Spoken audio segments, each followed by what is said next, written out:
not merely an ignorant idealist, but an anarchistic enemy of the nation, incapable of thought, cannot see the ignominy. Get me Landers. Did you see it? It's libel. I'm going to sue the Chicago Tribune for $1 million.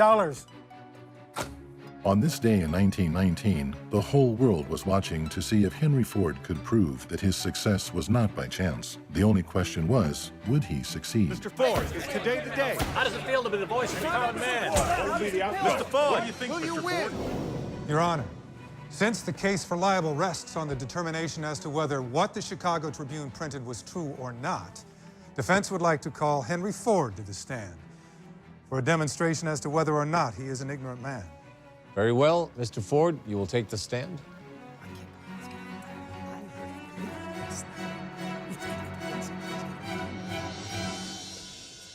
You solemnly swear to tell the truth, the whole truth, and nothing but the truth? I do.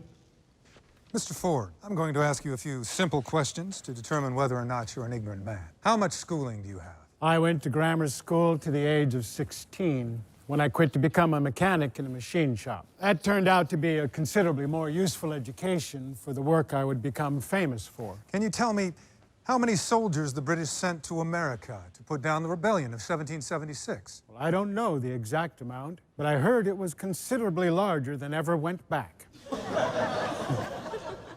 Who was Secretary of State under James Madison? I myself was not alive in 1811.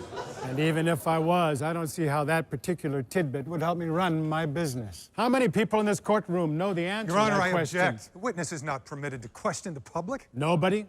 Doesn't surprise me. And how many of you good people got a college education? Your Honor.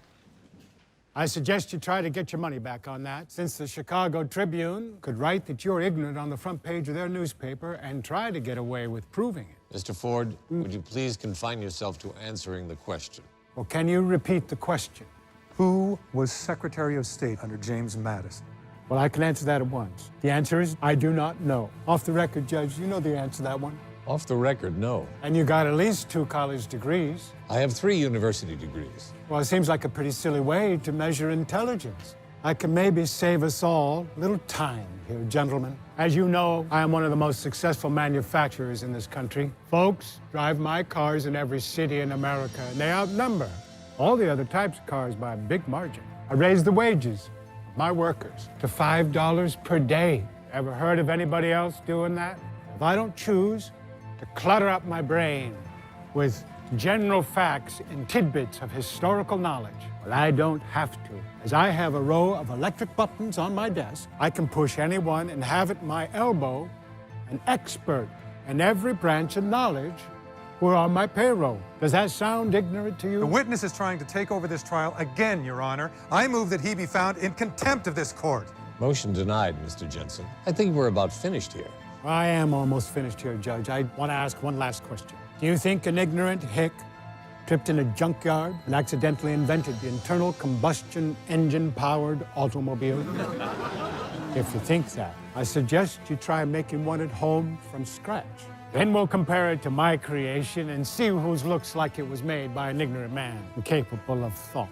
Through the assistance of his mastermind group, Henry Ford had at his command all the specialized knowledge he needed to enable him to become one of the most accomplished people in the world.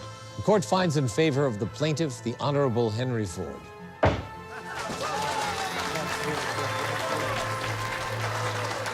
I drive one of your automobiles myself, Mr. Ford. Damn fine piece of machinery.